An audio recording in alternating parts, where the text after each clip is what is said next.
Welcome to Conversations. I'm Muqtadar Khan.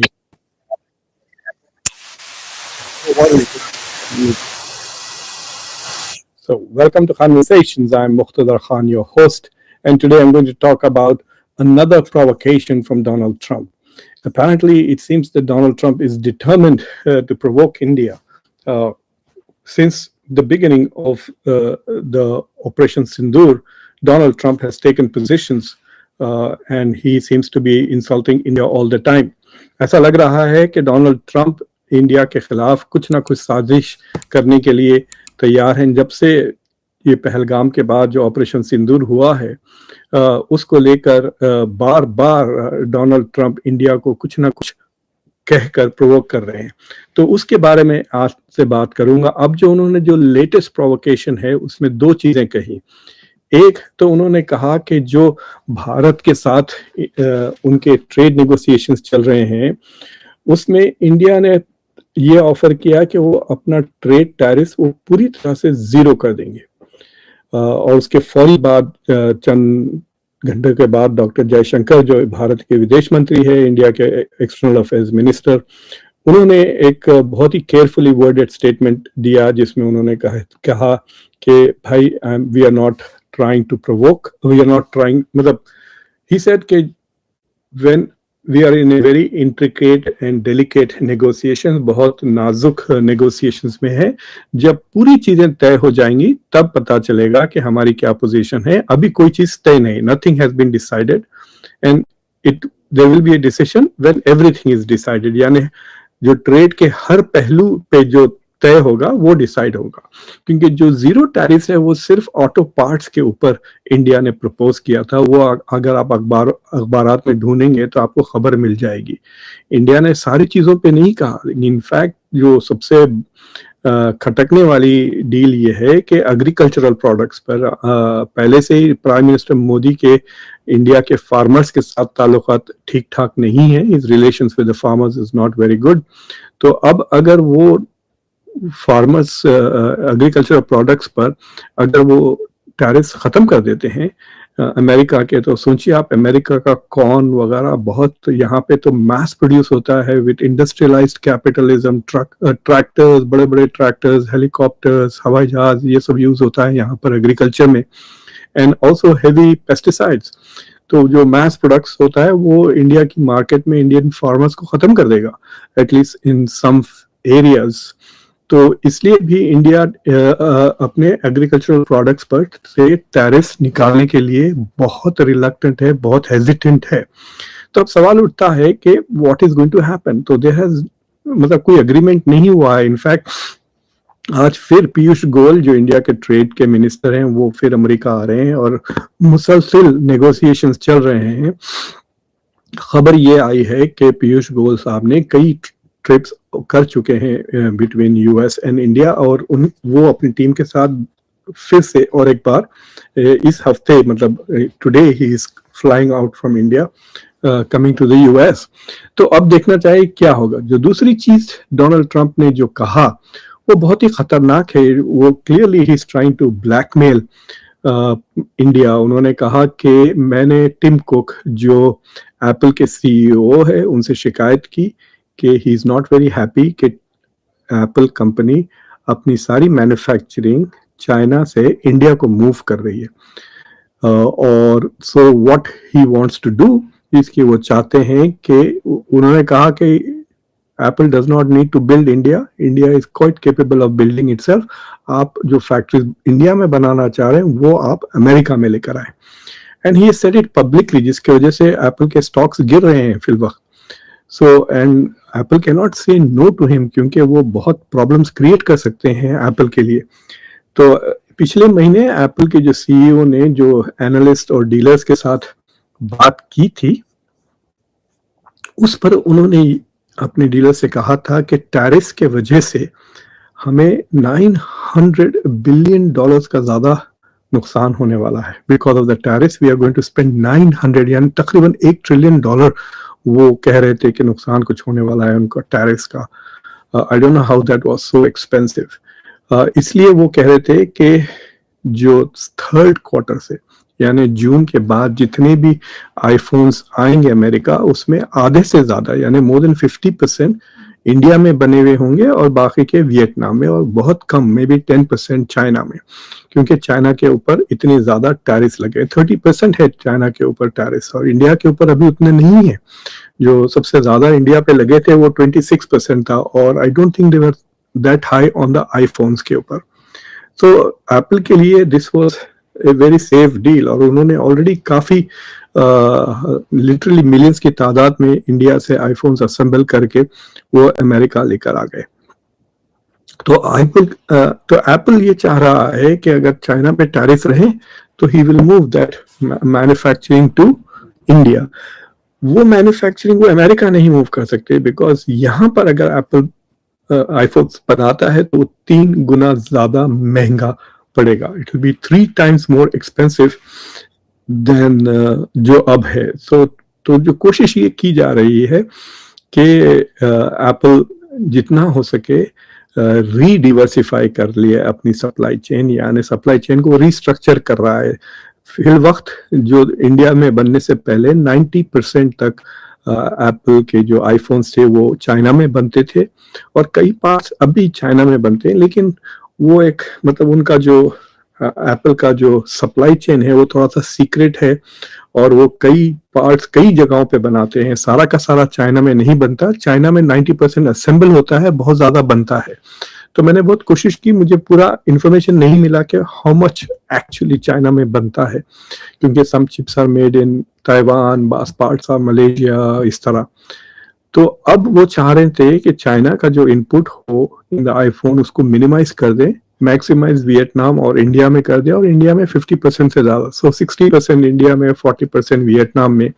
इस तरह plan कर रहा था एप्पल, ताकि वो अपने टैरिफ कम करे, कीमतें ना बढ़ने दे एप्पल फोन की। लेकिन ट्रंप ने ये जो बात उसने, यानी उन्होंने प्राइवेटली भी किया है टिम कुक के साथ ये बात, वरना वो पब्लिक में इस तरह नहीं कहते, और अब पब्लिक भी कह दिया कि मुझे एप्पल से प्रॉब्लम है, I don't want them to build in India. तो ये 2 वार एक साथ उन्होंने इंडिया पे कर दिया, कतर में बैठकर उस प्रेस कॉन्फ्रेंस में जो बिजनेसमैन भी थे वहां पर, जहां पे वो अनाउंस किए कि $200 बिलियन का सेल होगा बोइंग का टू कतर। प्लेन के बारे में अभी कुछ डिसाइड नहीं हुआ weather he is taking the gift from Qatar और नॉट। लेकिन अब सवाल ये उठता है कि इंडिया और जो अमेरिका के ताल्लुकात है ये किस तरफ जा रहे हैं। जब से ये शुरू हुआ है सिलसिला, जिसमें डोनाल्ड ट्रंप ने पहले ये कहा कि उन्होंने शुरू से कहा कि मैं इंडिया के भी करीब हूँ, मैं पाकिस्तान के भी करीब हूँ, और मैं चाहता हूँ कि ये दोनों मुल्क इस मसले को रीजनेबली और पीसफुली जल्द से जल्द तय कर ले। जब से वो जो ट्वीट्स कर रहे हैं और जिस तरह से डोनाल्ड ट्रंप इंडिया के बारे में रेफरेंसेस कर रहे हैं, वो इंडिया के हित में बिल्कुल नहीं है। एक कि उन्होंने खुद प्राइम मिनिस्टर मोदी से फोन पे नहीं बात की। अगर ये दोनों इतने अच्छे दोस्त हैं, if they are such good friends, तो फिर उन्होंने फोन पे क्यों नहीं बात की नरेंद्र मोदी, क्यों जेडी वैंस को आगे बढ़ाया। सो देयर वाज नो, आप कह सकते हैं, no understanding between Modi and Trump during this entire attack. आदाब रवि, ब्रुनाई से आए हैं साहब, थैंक यू वेरी मच। हाँ रवि, या इंडिया को जरा बुरा ट्रीट कर रहे हैं Donald Trump, and will continue to talk about it. तो एक तो उन्होंने वो किया, फिर दूसरी बात, जब डोनाल्ड ट्रंप ने जब क्रेडिट लिया है सीज फायर का, तो पाकिस्तान ने बड़ी तारीफें जरूर की। पाकिस्तान ने बहुत सारे तारीफें की डोनाल्ड ट्रंप के, सेइंग कि thank you very much for मतलब for intervening, thank you very much for ये रेजोल्यूशन वगैरह। शहबाज शरीफ ने भी ट्वीट किया और पाकिस्तान की लीडरशिप ने रिकग्नाइज किया डोनाल्ड ट्रंप का रोल। लेकिन नरेंद्र मोदी ने अपनी जो पहला बयान दिया उन्होंने सिंदूर के बारे में, उसमें बिल्कुल कोई जिक्र नहीं था कि अमेरिका का कोई भी रोल था। हालांकि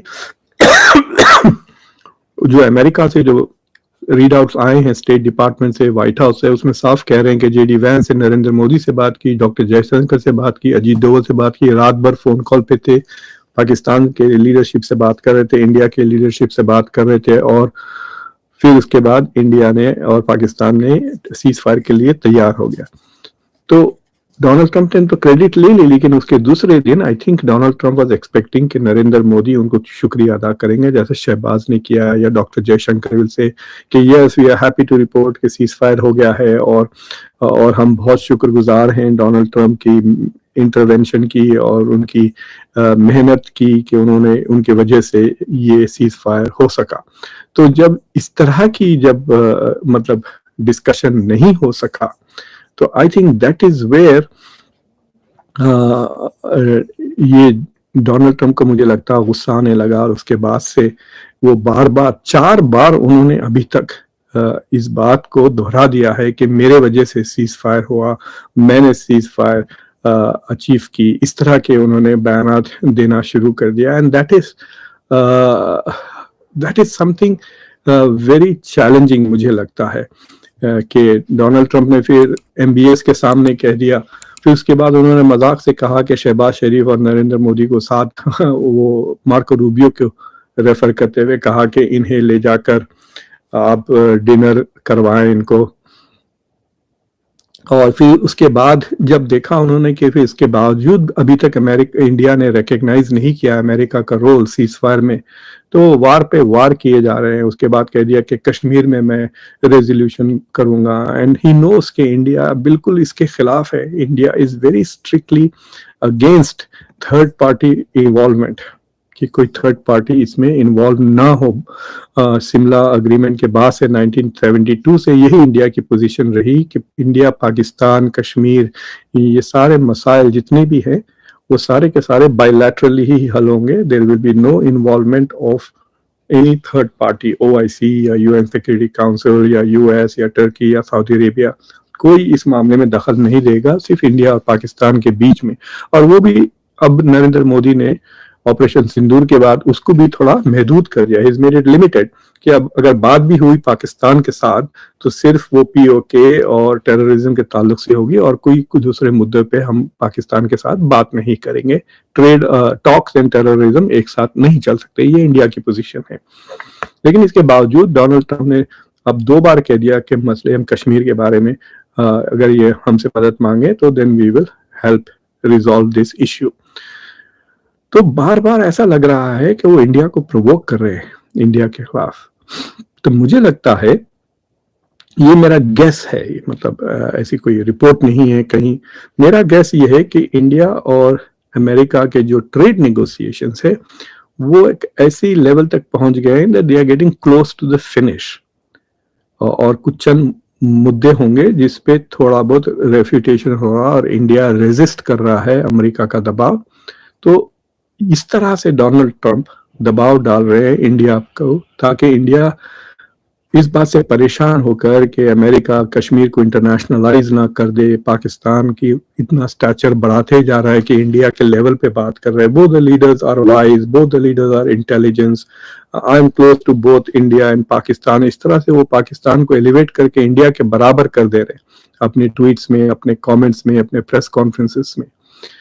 तो ये सारी चीजें इंडिया के लिए डिप्लोमेटिकली डैमेजिंग है। तो अगर ऐसी सूरत में आई थिंक डोनाल्ड ट्रंप ये सोच रहे हैं कि इंडिया ये सारी चीजें खत्म करने के लिए will make concessions on the trade issue, जो डोनाल्ड ट्रंप डिमांड कर रहे हैं। वो पता नहीं कि क्या डिमांड कर रहे हैं वो ट्रेड के लिए, बिकॉज वो ट्रेड के जो नेगोशिएशन डिस्कशंस हो रहे हैं उसमें पब्लिक कोई ज्यादा इंफॉर्मेशन नहीं है। जो भी हमको पता है, जो इंडिया ने ऑफर्स चेंज किए, मिसाल के तौर पर जो उन्होंने ऑटो पार्ट्स पे पूरा जीरो ऑफर किया है कि हम भी जीरो टैरिफ चार्ज करेंगे, आप भी जीरो चार्ज करें ऑटो पार्ट्स के ऊपर। वही ऑटोज आएंगे तो ऑटो पार्ट्स की जरूरत पड़ेगी ना। तो एक चीज वो है। दूसरी चीज ये है कि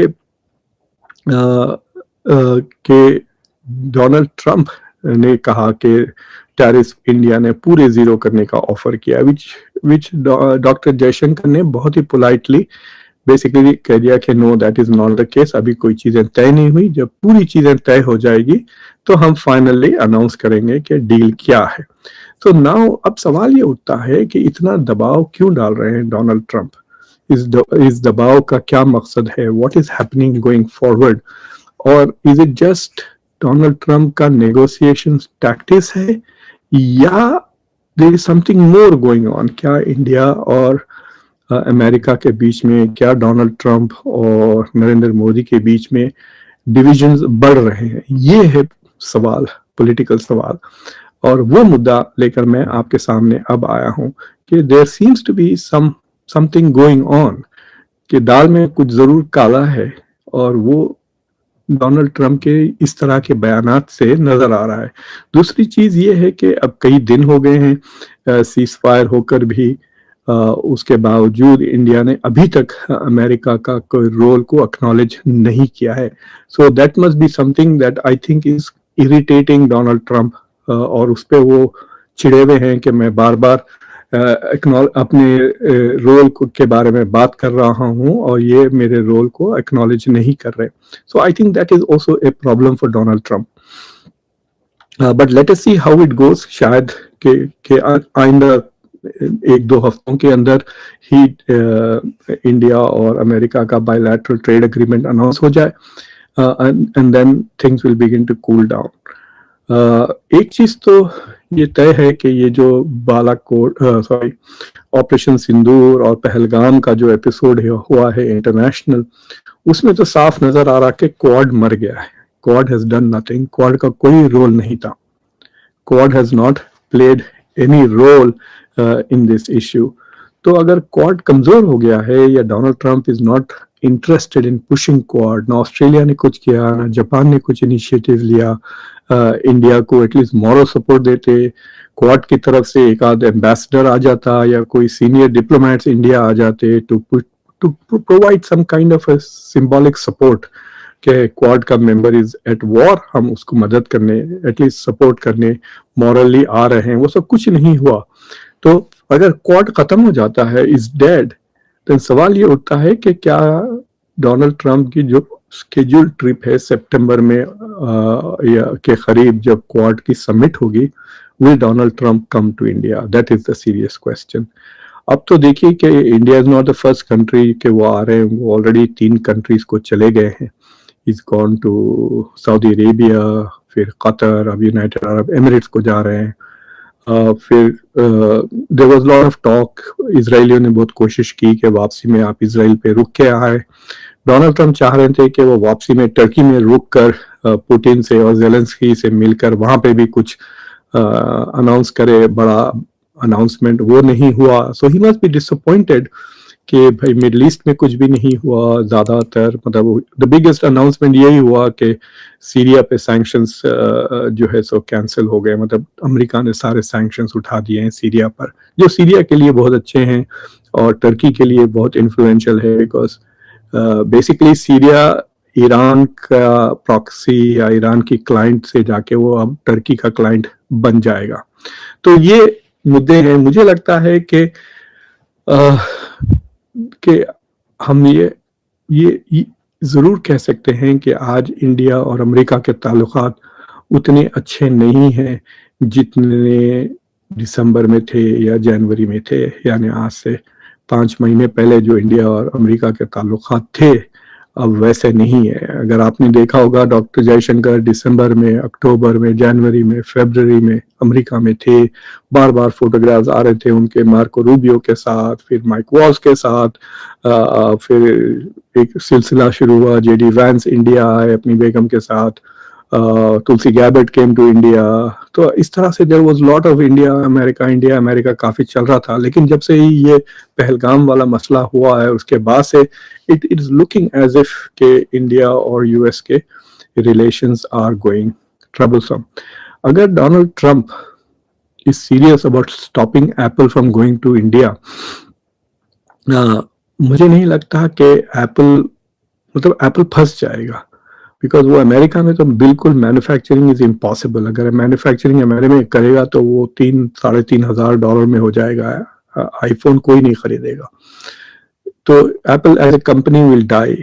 सो the manufacturing in the US is out of the question.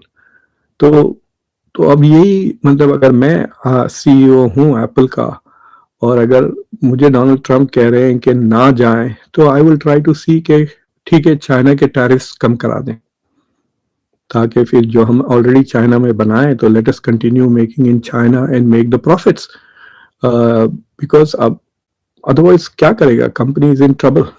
तो एनीवे, तो ये मैं आपसे शेयर करना चाह रहा था।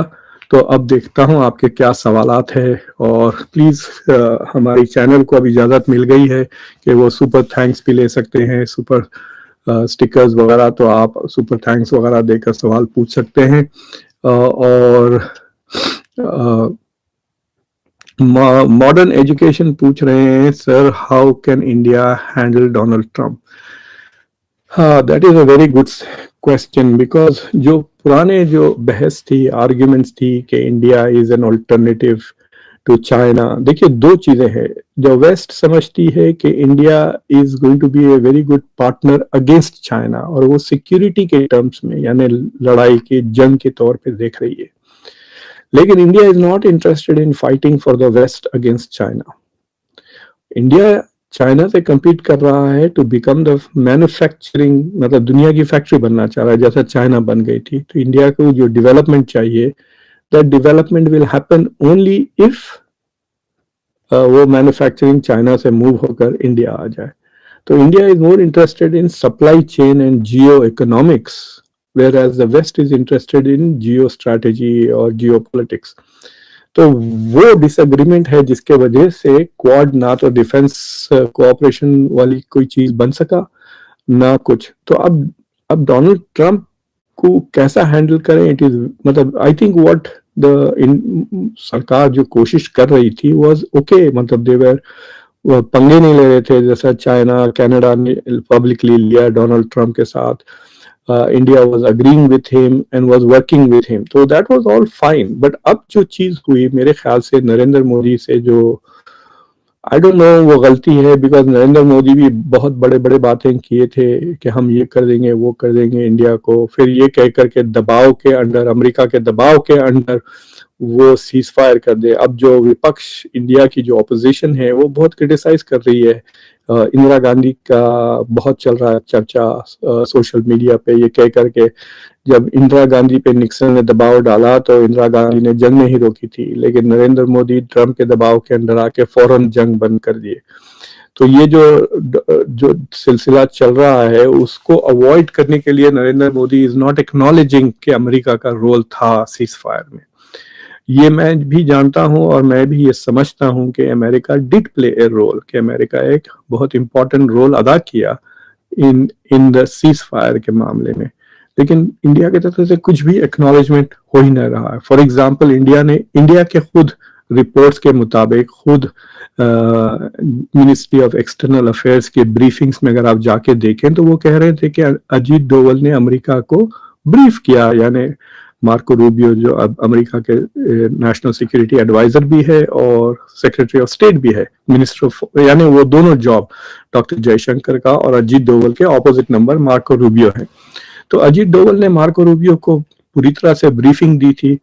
तो क्यों दे रहे थे भाई आप, अगर टोटली ऑटोनॉमिक है तो आपने बर्तानिया को ब्रीफिंग नहीं दी, रशिया को ब्रीफिंग नहीं दी, फिर सिर्फ अमेरिका को ब्रीफिंग क्यों दी? सो दैट इज एक क्वेश्चन जो एक्नॉलेज नहीं कर रहे हैं इंडिया वाले, and I think that is irritating Trump. और तो फंस गए नरेंद्र मोदी के, अगर वो ट्रम्प को एक्नॉलेज करके ट्रम्प को खुश करने जाते तो फिर लोग इंडिया में नाराज हो जाएंगे कि अरे ये तो ट्रम्प से डर के जंग रोक दिए। बातें तो इतने बड़े बड़े करे थे कि हम गिलगित बल्तिस्तान ले लेंगे, पीओके ले लेंगे, पाकिस्तान के 4 टुकड़े कर देंगे, भले 71 में बांग्लादेश बन गया तो अब हम जो है सो वो बना देंगे बलूचिस्तान। तो इस तरह के बातें चल रहे थे। सो बट नाउ अब सवाल ये उठता है कि what is going to happen next, और उसमें इंडिया की डिप्लोमेसी का टेस्ट है, और इट ऑल्सो डिपेंड्स कि कितना जल्दी ये मसला हल हो जाता है ट्रेड का, जो बायलैटरल ट्रेड, क्योंकि जुलाई में रेसिप्रोकल टैरिफ्स ऑटोमेटिकली लागू हो जाएंगे। चाइना के साथ जो अग्रीमेंट चल रहा है, डोनाल्ड ट्रंप ने जो 30% से 145 को तो जो टिट फॉर टैट के रूप में जो बड़े थे वो कम किए हैं, लेकिन जो 30% बेसिक टैरिफ उन्होंने लगाए थे वो अभी तक गए नहीं चाइना के ऊपर से। चाइना ने टैरिफ जो 125 किए थे उसको उतार के उन्होंने 10% कर दिए। तो दोनों की इकोनॉमी पे डेफिनेटली असर होगा ही ट्रेड पर। तो इट इज वेरी क्लियर कि वो जो बेसिक मिनिमम जो वो टैरिफ जो ट्रम्प लगाना चाहते हैं वो नहीं जा रहे हैं। सो इंडिया के लिए that is a source of worry कि अगर वैसे ही पैटर्न इंडिया के साथ भी रहा तो इंडिया के ऊपर भी कुछ 15 से लेके 30% या 15 से लेके 26% तक टैरिफ रह सकते हैं। और इस बार भी खतर में ही से कि इंडिया सबसे ज्यादा टैरिफ लगाने वाला मुल्क है। So that was again a negative comment about India. Mr. Adnan, thank you Anoop Singh, बहुत अच्छा कमेंट है आपका, बहुत बहुत शुक्रिया।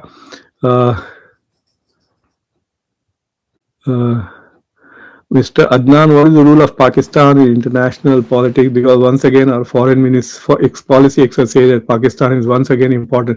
पाकिस्तान की इम्पोर्टेंस क्या है, मतलब what has happened जिसके वजह से पाकिस्तान की इम्पोर्टेंस सडनली बढ़ गई?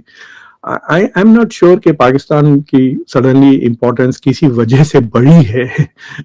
That is not true. I think Trump is using Pakistan to India को। मतलब मैं थोड़ा एक, मेरे को अगर आप लोग इजाजत दिए तो मैं एक सेक्सिस्ट एग्जांपल देता हूँ। कॉलेज के ज़माने में जब मैंने एक थ्योरी बनाई थी कि अगर आपको क्लास की सबसे खूबसूरत लड़की को पटाना है तो पहले तो लड़की को पता होना चाहिए कि उस क्लास की सबसे खूबसूरत लड़की है। अगर उसको पता चल गया कि सबसे खूबसूरत है, then you go after the second more beautiful girl. तो वो जलने लगेगी कि I am the most beautiful, मेरे से क्यों नहीं बात कर रहे, इस दूसरों से क्यों बात करे, like what is it about them that he is not paying attention. तो आपको ज्यादा अटेंशन वो देगी because you are not giving her attention. लेकिन अगर आप उसके पीछे गए तो वो बोलेगी लाइन में आ जाओ, पूरी क्लास तो मेरे पीछे है ही। तो I think by not criticizing Pakistan and by putting Pakistan on the same level with India, वो इंडिया को बेसिकली ट्रोल कर रहे हैं, इंडिया को जला रहे हैं और is hoping to get more attention from India. Trump ये रियलाइज नहीं कर रहे हैं कि नरेंद्र मोदी फंस गए। अगर वो ट्रम्प को एक्नॉलेज करते तो उनका भी बेस उनके खिलाफ हो जाएगा, और अगर वो नहीं एक्नॉलेज करे जिस तरह अभी तक चल रहा है, then Trump is going to get angry and angry. Ashok Sahu Saab, how are you? Good morning, sir. Is Trump arm twisting India to import more products from the US? वो तो डील में तो चल रहा है। देखिए, Trump को 3 शिकायत थे अशोक जी इंडिया से। एक कि इंडिया टैरिफ ज्यादा लगाता है, सबसे ज्यादा तो अमेरिका पे, तो वो एक शिकायत है कि टैरिफ कम करे। दूसरी शिकायत ये थी कि इंडिया में नॉन ट्रेड बैरियर्स बहुत ज्यादा है। एक बैरियर ये था कि जो सर्विस इंडस्ट्रीज है, अगर अमेरिका की कोई लॉ फर्म अगर दिल्ली में ऑफिस खोलना चाहती है तो it has to find a partner and it can't have more than 50% of the share, वो रूल था। आई थिंक इंडिया ने वो अभी चेंज कर दिया है। तो मैं अब अगर मेरी कोई कंसल्टिंग है, मेरी जैसे कि खान ग्लोबल कंसल्टिंग कंपनी है, मैं चाह तो वो अब मैं दिल्ली में ऑफिस खोल सकता हूँ विदाउट एनी पार्टनर। 100% मैं शायद शेयर होल्ड कर सकता हूँ अपनी ही कंपनी की। जो तीसरा प्रॉब्लम था डोनाल्ड ट्रम्प को, वो ट्रेड डेफिसिट था जो $48 बिलियन का था। यानी इंडिया के exports to America were 48 billion more than America's imports to India. तो वो बोल रहे हैं वो ट्रेड गैप आप कम करें, और ट्रेड गैप कम करने के लिए आप हमारे से दूसरी चीजें खरीदें, मसलन F-35। पिछले एक महीने में ट्रम्प ने F-35 का ऑफर देने के बाद इंडिया ने रफाले का डील, जो 26 रफाले पानी के लिए, मतलब एयरक्राफ्ट कैरियर्स के लिए जो इंडिया ने खरीदे हैं, that was finalised after Trump made the F-35 offer. तो मुझे लगता है that must have upset Donald Trump a little bit कि भाई मैं बोला था कि F-35 हम ऑफर कर रहे हैं, ये फिर भी जाके रफाले को ले रहे हैं। So this is I think India का डिप्लोमेटिक चैलेंज के how to bridge that $48 billion trade gap, because जिस तरह से ये एडमिनिस्ट्रेशन फोकस्ड है ऑन ट्रेड डेफिसिट, मतलब उसको लॉस समझ रहे हैं वो ट्रेड डेफिसिट को, हालांकि that is not a loss, it is, मतलब it's much more complicated. Trade deficit it is a loss. Ashok साहब, Abbas, hello Abbas, Mark Weber, poor India, क्या साइंस सिग्नेचर लगा रहे हो Mark, I don't understand, icons use कर रहे हैं, modern education. Sir if you are prime minister of India, how do you handle Trump? With care, Trump को handle करना चाहिए। I think Trump respects strong people. तो देखो वो Xi Jinping को बहुत रिस्पेक्ट करता है, ही रेस्पेक्ट्स पुतिन अ लॉट। जब ट्रम्प प्रेसिडेंट बने थे तो इंडिया में इतना धूम हुआ था कि बहुत दोस्ती है, बहुत चार्मिंग है। सबसे पहले फोन ट्रम्प को, सबसे पहले तो नहीं, आई थिंक सेकंड या थर्ड नरेंद्र मोदी ने फोन किया था ट्रम्प को कंग्रेचुलेट करके। तो इंडिया में उसको ऐसा सेलिब्रेट कर रहे थे as if it was a big achievement कि ये फोन। शी जिनपिंग ने ऐसा कुछ नहीं किया। फिर उसके बाद फर्स्ट हेड ऑफ स्टेट जिसको दावत दी डोनाल्ड ट्रम्प, वो शी जिनपिंग थे, नॉट मोदी। मोदी को दावत ही नहीं आई for the inauguration. Personally India को आई, like all the other countries, सब कंट्रीज ने एम्बेसडर्स को भेजे, इंडिया ने अपने फॉरेन मिनिस्टर को भेज दिया। So Modi was not invited but Xi Jinping was invited. So उसमें क्या है, इट इज एन इंडिकेशन कि Trump likes people who are मतलब इंपीरियल, उस तरह के बंदे। और वो नरेंद्र मोदी में है इसलिए, बट ही डिडंट मतलब ही डजंट गेट इम्प्रेस। वो कहते हैं मेरे दोस्त हैं, तारीफें तो बहुत करते हैं because there is a lot of commonality. और ट्रम्प को बहुत सपोर्ट किया था मोदी ने पहली बार, बट इस बार उतना सपोर्ट नहीं किया ट्रम्प को, जैसा गुजरात में इवेंट हुआ था। All of that, there was a lot of support from Modi to Trump. अब आजकल नहीं है, so Trump is not feeling, और ट्रम्प के पास एजेंडा बहुत स्ट्रांग है सेकेंड टर्म का। He is not going to get distracted.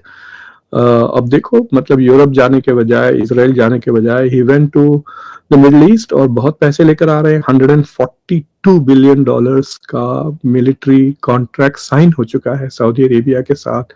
Saudi Arabia ने $600 बिलियन का कमिटमेंट किया है फॉर इन्वेस्टमेंट्स। फिर कतर के साथ $200 बिलियन फॉर द बोइंग के लिए। अब देखना यूएई में आज क्या अचीव होता है। Prashant Bhattacharya, sir, Indian diplomats should up the game not only with us but with the rest of the world. भाई मतलब what more can they do, Indian diplomats? मैं थोड़े I speak to a lot of Indian retired diplomats जो मुझसे खुलकर बात करते हैं, बात शोज पे भी आते हैं। तो वो कहते हैं कि मुक्तदर, तुम्हारा जो डॉक्टर जयशंकर को जो तुम तारीफें करते हो उनके, you are misplaced. Doctor Jaishankar के पास उतना फ्रीडम नहीं है जितना तुम समझते हो, जितना मैं समझता हूँ। He doesn't have as much autonomy. जो मोदी कहते हैं वही कर सकते हैं। सो इन दैट सेंस, अगर डॉक्टर जयशंकर के पास ज्यादा फ्रीडम एंड ऑटोनॉमी नहीं है तो फिर इंडिया की जो the rest of the Indian diplomats है उनको क्या ऑटोनॉमी मिलेगी? देखो आप, जो मिस्री जो सेक्रेटरी है, द हाईएस्ट रैंकिंग ब्यूरोक्रेट या डिप्लोमेट कह सकते हैं इंडिया का, उसको इतनी ट्रोल कर दिए, उसकी बेटी के बारे में इतना ट्रोलिंग कर दिए, राइट विंग हिंदुत्व के गुंडे सारे इंटरनेट पर आकर उनको देशद्रोही कहने लग गए टू विक्रम मिस्री को। तो नरेंद्र मोदी ने सपोर्ट नहीं किया। He didn't come out and say कि आप ऐसे बातें क्यों कर रहे हैं, this is a distinguish. Even Jaishankar ने मिस्री को डायरेक्टली सपोर्ट नहीं किया अभी तक। So if you are a diplomat sitting in America या यूके, किसी क्रिटिकल कंट्री में, और आप देख रहे हैं कि भाई अगर मैं कुछ कहा और मेरे खिलाफ लग गए बीजेपी के आईटी सेल या ये जो आते हैं ना दो रुपये वाले ट्रोल्स, अगर वो मेरे पीछे लग गए तो मुझे कोई सपोर्ट नहीं देगा, ना मोदी देंगे ना जयशंकर देंगे। तो they feeling little scared to take initiative.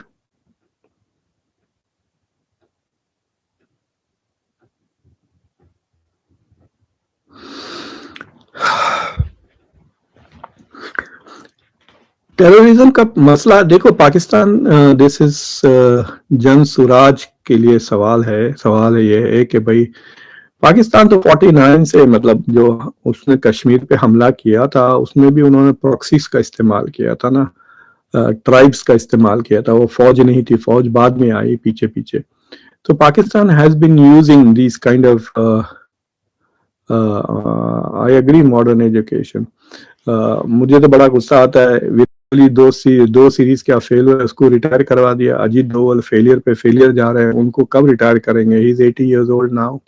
We need a new national security adviser. But terrorism is a very difficult thing. अब देखिए अमेरिका के खिलाफ खत्म हो गया है टेररिज्म, उतना स्ट्रांग नहीं रहा जितना था 9/11 के वक्त। So the global terrorism has gone down, लेकिन इंडिया में it hasn't gone down। और that is because के जो कश्मीर का मुद्दा है that keeps going on and on and on। वो जो टेररिस्ट पहलगाम में आए थे उन्होंने मैसेज दी थी, उस मैसेज के बारे में ज्यादा डिस्कशन इंडिया में नहीं हो रहा। उनकी मैसेज ये थी कि आप डेमोग्राफिक यानी हिंदुओं को लाकर बसा रहे हैं कश्मीर में ताकि मुसलमानों का पॉपुलेशन कश्मीर में जो मेजॉरिटी है, एक ही स्टेट है इंडिया में जो मुस्लिम मेजॉरिटी है वो कश्मीर है। बाकी सिर्फ असम और केरला है जो अराउंड 30% है, और बंगाल है शायद वन ऑफ देम इज 17%। बाकी के दो are close to 30%, but only Kashmir is a Muslim majority state.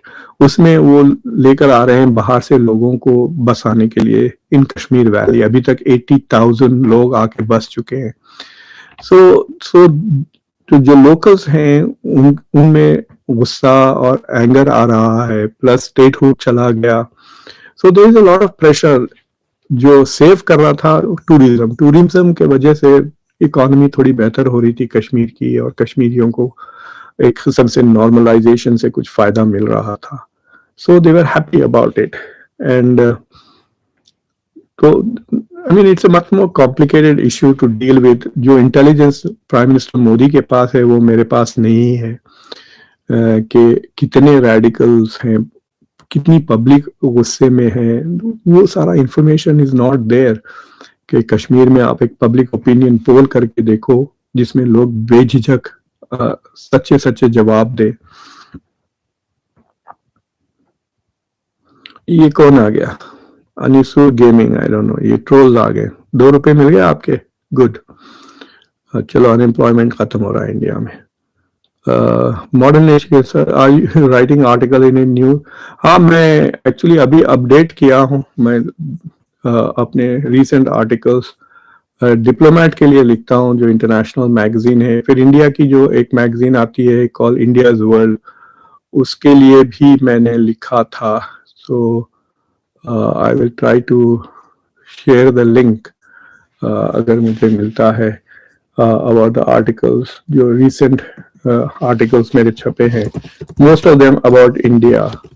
तो I will see if I can find them and give it to you.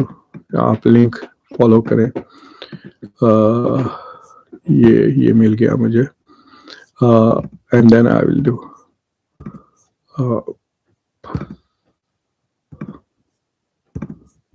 तो यहाँ पे मैं डाल रहा हूँ लिंक, उसको देख लें आप जाकर, इफ यू क्लिक दैट।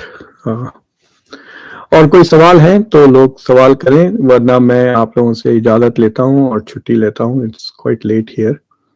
और फिर आपसे बात करूंगा। सो